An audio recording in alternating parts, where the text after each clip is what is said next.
Assalamualaikum warahmatullahi wabarakatuh.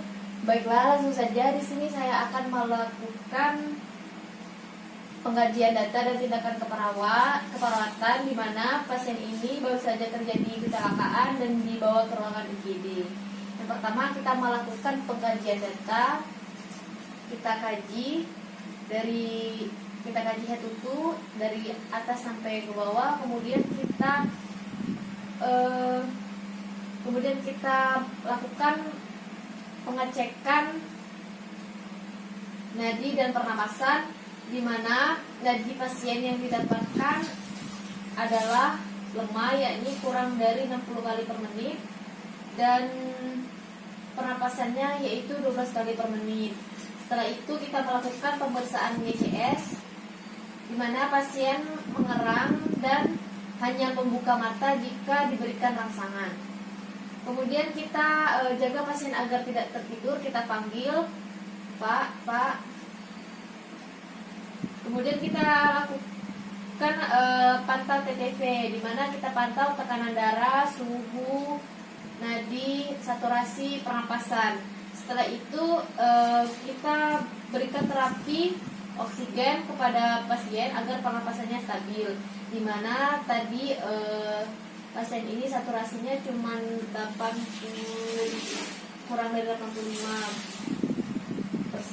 Kemudian kita lihat keadaan bagian memar, karena ini kan pasiennya gangguan sistem pencernaan. Kita langsung fokus saja pada bagian abdomennya, di mana terdapat memar di bagian abdomen. Nah, langsung saja kita kasih pengompresan dengan es. Kemudian kita lihat keadaan abdomennya, di mana bagian abdomennya ini mengalami memar. Nah, jika tidak terjadi pendarahan, kita lakukan pengompresan es, di mana bertujuan untuk menghentikan darah keluar terus-menerus ke dalam jaringan. Jadi dilakukan pengompresan es ini untuk mencegah terjadinya pembuluh darah semakin melebar. Caranya yaitu dengan kita masukkan batu es ke dalam kantong atau handuk, kemudian kita kompreskan kepada bagian memar tersebut. Kemudian kita melakukan pembabatan pada pasien. Bebat bagian tubuh yang mengalami memar dengan perban elastis, namun jangan terlalu kencang. Tujuannya untuk mencegah memar bertambah parah dan mengurangi rasa nyeri. Kemudian kita memberikan obat analgetik agar tidak terasa nyeri. Nah, untuk yang terakhir, kita setelah mengompres dengan es, kita ganti dengan kompres air hangat. Suhu panas akan membuat sirkulasi darah menjadi lebih baik serta mencegah terjadinya pembekuan darah di area memar. Untuk melakukan tindakannya, kita gunakan kantong khusus untuk kompres, kemudian kita isi dengan air hangat, dan kemudian kita isi di bagian yang memar tadi. Nah, itulah pengkajian data dan tindakan pada pasien gangguan sistem pencernaan. Saya ucapkan terima kasih. Baiklah, untuk pemeriksaan kedua ini saya akan melakukan pengkajian data dan pemberian tindakan keperawatan pada pasien dengan gangguan sistem endokrin. Yang pertama, kita langsung saja pengkajian data seperti yang di awal, head to toe. Kemudian karena ini berkaitan dengan sistem endokrin, kita langsung saja. Yang pertama, kita lakukan pengkajian pada pasien. Setelah itu kita anjurkan untuk tenang, pernapasan tidak normal, di mana pasien ini merupakan pasien dengan keluhan lemas, sering kencing, mual, nafas cepat, dan kesadaran mulai menurun. Hasil pemeriksaan napasnya 32 kali per menit, irama hapus malu, nafas bau keton. Nah, setelah itu kita melakukan pemeriksaan GCS, di mana pasien ini masuk kategori apatis. Setelah itu kita jaga pasien agar tidak tertidur. Kita pantau TTV-nya, yaitu tekanan darah, suhu, pernapasan, saturasi, nadi. Kemudian kita berikan terapi insulin, karena pasien kita ini juga gula darahnya tinggi. Kemudian kita berikan obat-obatan diabetes. Keseimbangan kadar gula pada diabetes dalam beberapa kondisi sulit dikendalikan melalui penerapan pola makan sehat dan olahraga teratur. Ada beberapa jenis obat, biasanya dalam bentuk tablet, tapi ada pula yang diberikan melalui suntikan yang digunakan untuk diabetes, itu seperti suntikan insulin. Kemudian kita melakukan pemeriksaan GDS, pengecekan tes gula setiap hari. Kemudian terakhir, karena pasiennya ini lemas, kita pasangkan kateter agar mudah untuk kencing. Dengan pemasangan ini bertujuan agar pasien dapat beristirahat dan tidak bergerak. Terima kasih. Itulah pemeriksaan dan pengajian data pada pasien gangguan sistem endokrin. Terima kasih.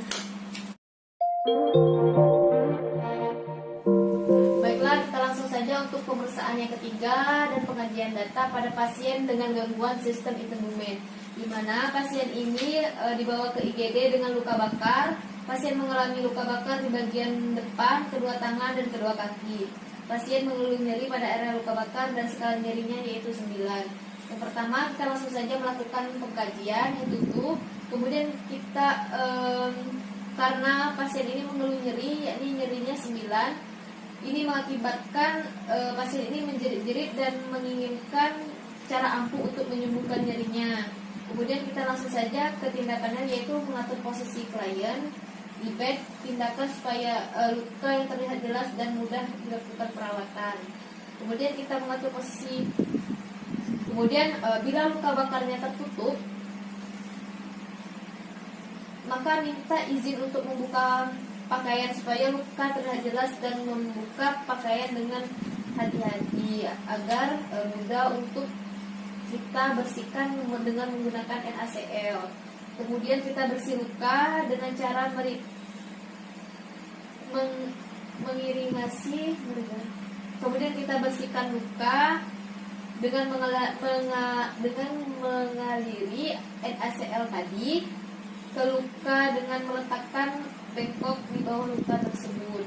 Kemudian kita melakukan debridement bila terdapat jaringan nekrotik dengan cara memotong bagian nekrotik dengan mengangkat jaringan nekrotik menggunakan pinset kirurgis dan digunting dengan gunting kirurgis pula dari bagian yang tipis menuju ke bagian yang tebal. Kemudian bila ada pecahan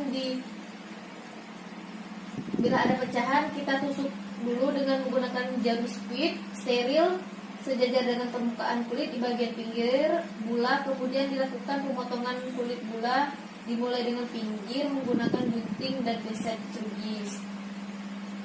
Kemudian kita mengeringkan luka dengan mengambil kasa yang steril tadi, kita letakkan di atas luka tadi dengan menggunakan pinset anatomis. Lalu kasa steril tersebut kita letakkan pelan-pelan sehingga lukanya dalam keadaan kering. Memberikan obat topikal sesuai luas luka dengan menggunakan 2 jari telah dioleskan obat tersebut. Kemudian kita menutup luka dengan kasa steril dan plester. Terima kasih. Itulah pembagian data dan tindakan pada pasien dengan gangguan sistem imun. Assalamualaikum warahmatullahi wabarakatuh.